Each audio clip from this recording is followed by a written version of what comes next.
दोस्तों नमस्कार, आदाब, सत श्री अकाल।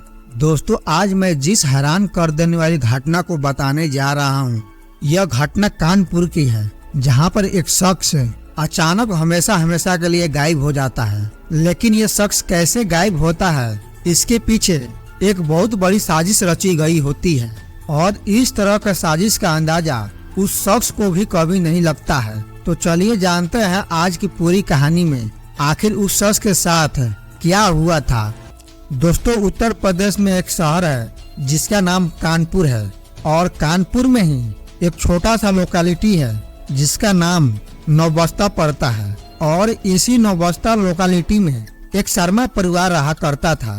शर्मा परिवार के बेटे का नाम प्रतीक शर्मा होता है और प्रतीक शर्मा का अब तक शादी ब्याह हो चुका था और शादी के बाद उसके 2 बेटा बेटियां भी होते हैं और उसकी एक पत्नी भी होती है जिसका नाम नेहा शर्मा होता है। प्रतीक शर्मा की पत्नी नेहा शर्मा अयोध्या के रहने वाली थी और शादी के बाद वह भी अपने पति के साथ कानपुर में रहने लगी थी।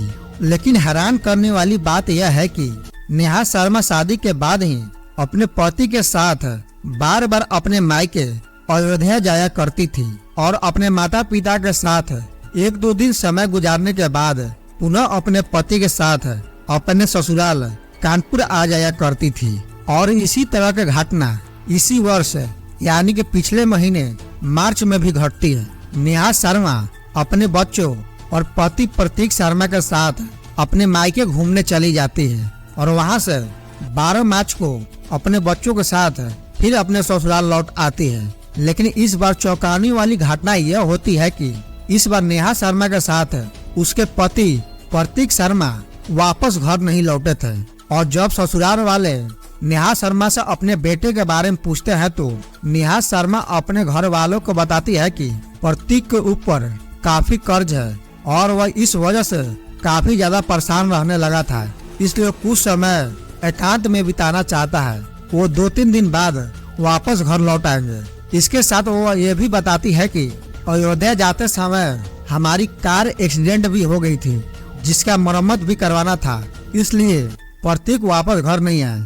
बहू द्वारा ऐसा कहे जाने के बाद परिवार वाले निश्चिंत हो जाते हैं, पर पता नहीं क्यों पिता का मन बार बार बेचैन हो रहा था, इसलिए वो अपने बेटे के पास कॉल लगाते हैं। लेकिन जब वो कॉल लगाते हैं तो बेटे प्रतीक का फोन बंद बताता है, इसलिए फिर से वो अपने बहू के पास पहुंचते हैं तो उससे पूछते हैं कि प्रतीक का फोन स्विच ऑफ क्यों बतला रहा है। तो इस पर नेहा शर्मा अपने ससुर से कहती है कि मैंने आपको पहले बताया था ना कि प्रतीक के ऊपर काफी कर्ज है और कर्ज देने वाले उसे परेशान कर रहे हैं, इसलिए उसे बचने के लिए अपना मोबाइल स्विच ऑफ करके रखा है। पिताजी आप टेंशन मत लीजिए, अगले 2-3 दिनों में पैसों का इंतजाम होने के बाद प्रतीक घर वापस लौट आएंगे।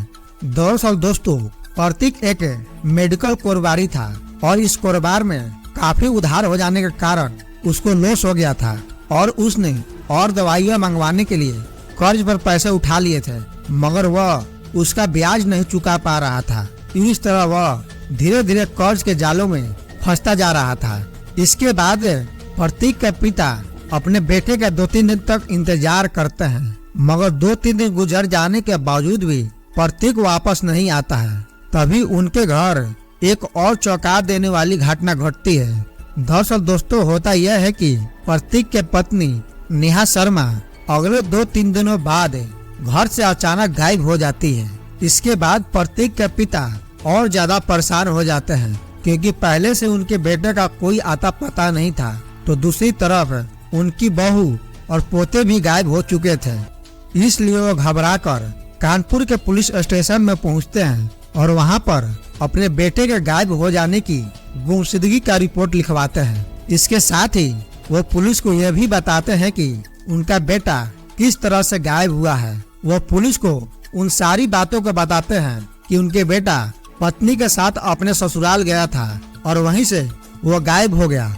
लेकिन बहू वापस घर आती है, फिर अगले 2-3 दिनों बाद बहू भी पोतों के साथ गायब हो जाती है और इसके साथ ही वो अपने बेटे के गायब होने की वजह बहू को ही मानते हैं और उसी पर शक जताते हैं। कंप्लेन लिखे जाने के बाद पुलिस अब इस केस की पड़ताल शुरू करती है और सबसे पहले टेक्निकल जांच शुरू की जाती है, यानी कि नेहा का कॉल डिटेल्स निकाली जाती है। और जब पुलिस नेहा का कॉल डिटेल्स निकालती है तो वहाँ पे एक खास नंबर मिलता है जिससे नेहा और उस शख्स की आपस में घंटों बात हुआ करती थी। इस नंबर के मिल जाने के बाद पुलिस उस नंबर का भी पता लगाना शुरू करती है। तब जाकर पुलिस को यह मालूम चलता है कि यह नंबर एक शख्स है जिसका नाम आयुष शर्मा है, उसी का है। फिर पुलिस उस नंबर का लाइव लोकेशन निकालकर उस शख्स को हिरासत में लेती है और थाने में लाकर उससे पूछताछ शुरू की जाती है। और जब पुलिस आयुष शर्मा से नेहा शर्मा के बारे में पूछताछ करती है तो इस पर आयुष पुलिस को बताता है कि मैं पहले से नेहा शर्मा का जानता जरूर हूँ, मगर कई वर्षों से मेरी उससे कोई बातचीत नहीं होती है और न ही मेरा कोई उससे संपर्क है। इसके बाद पुलिस उन दोनों का कॉल डिटेल्स उसे दिखाती है और उसे यह भी बताती है कि तुम दोनों की घंटों आपस में बात होती थी, मगर अभी भी आयुष अपने ही जिद पर अड़ा हुआ था। वह इस बात पर बार बार जोर दे रहा था कि मेरी नेहा शर्मा से कभी भी कोई बातचीत नहीं हुई है। इसके बाद पुलिस और एविडेंस जुटाने के लिए और गहराई से टेक्निकल जांच करती है तो अब तक का सबसे बड़ा चौंका देने वाला खुलासा होता है। दरअसल दोस्तों होता यह है कि जिस दिन नेहा शर्मा अपने बच्चों और पति प्रतीक शर्मा के साथ अपने ससुराल कानपुर से मायके अयोध्या जाने के लिए निकली थी, उस दिन वे लोग अयोध्या न जाकर लखनऊ गए हुए थे और लखनऊ में आयुष शर्मा पहले से ही मौजूद होता है, जहां पर प्रतीक शर्मा और आयुष शर्मा की मुलाकात होती है। और इनकी पहचान पहले से भी होती है क्योंकि आयुष शर्मा और प्रतीक शर्मा दोनों ही दावा के कारोबार से जुड़े हुए थे। प्रतीक शर्मा और पत्नी नेहा शर्मा अपने बच्चों के साथ जिस होटल में रुकते हैं, आयुष शर्मा भी पहले से साजिश के तहत होटल में रुका हुआ था और वह वहां पर प्रतीक शर्मा का इंतजार कर रहा था। वह प्रतीक शर्मा को मारने के लिए एक ऐसा फार्मूला तैयार किया था जिसे कभी नहीं पता चल सकता था कि आयुष शर्मा की मृत्यु कैसे हुई थी। दरअसल दोस्तों आयुष शर्मा दावा कुर्बानी था और उसे यह मालूम था कि किन किन शराब को कितनी मात्रा में मिलाया जाए तो वो कॉकटेल एक जहर बन जाता है। और इसी फार्मूले का इस्तेमाल कर और कई शराब को मिलाकर उसने एक ऐसा कॉकटेल तैयार किया था जो बिना जहर का जहर बन चुका था। और जब प्रतीक शर्मा उससे मिलने के लिए वहां पहुंचता है तो वह उसी शराब के बोतल से शराब निकालकर प्रतीक शर्मा को पीने के लिए देता है और वह उस शराब में कम से कम 12 नशे की गोलियां भी मिला चुका था। इस शराब को पीते ही प्रतीक शर्मा को बेचैनी शुरू हो जाती है और कुछ देर बाद हार्ट को ज्यादा फ्लो होने के कारण उसकी मृत्यु हो जाती है। और जैसे ही प्रतीक की मृत्यु होती है, नेहा शर्मा और आयुष शर्मा उसे लेकर लखनऊ के एक हॉस्पिटल में चले जाते हैं, जहां पर डॉक्टर को बताते हैं कि ये पहले से बहुत ज्यादा शराब पिया करते थे और हम यहाँ किसी काम के सिलसिले में लखनऊ आए थे और यहाँ ज्यादा शराब पीने के कारण इनकी तबीयत अचानक बिगड़ चुकी है।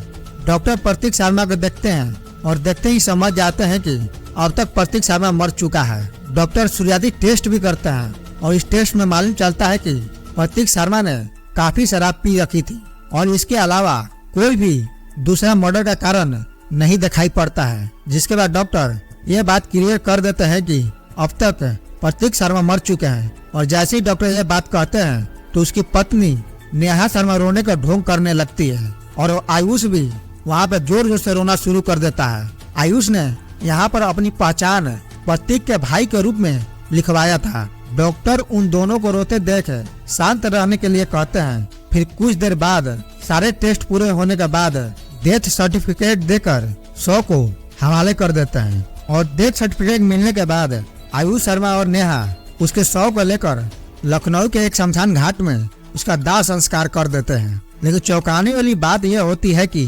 प्रतीक शर्मा की मृत्यु के बाद डॉक्टर इस मृत्यु की सूचना पुलिस को भी देते हैं, मगर अब तक किसी को भी इन दोनों पर शक नहीं हुआ था। पुलिस प्रतीक शर्मा का पोस्टमार्टम भी करवाती है।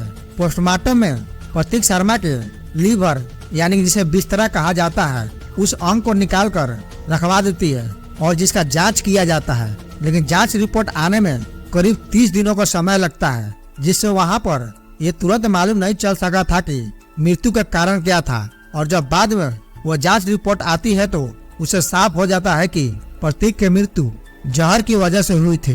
लेकिन इन सब के बीच बेचारा प्रतीक शर्मा अपनी पत्नी के साजिश के तहत ही मारे जाते हैं। उन्होंने जिस पत्नी से इतना प्यार किया, उसकी जिंदगी का हर ख्वाहिश पूरे किए, उन्हें ही एक दिन उनकी ही पत्नी द्वारा मरवा दिया जाता है। बाकी आप ऐसे लोगों के बारे में क्या कहना चाहेंगे, कमेंट कर जरूर बताएं। और ऐसे ही सच्ची और सस्पेंस से भरी कहानियां सुनने के लिए हमारे चैनल को लाइक एंड सब्सक्राइब जरूर कर दें। जय हिंद, जय भारत।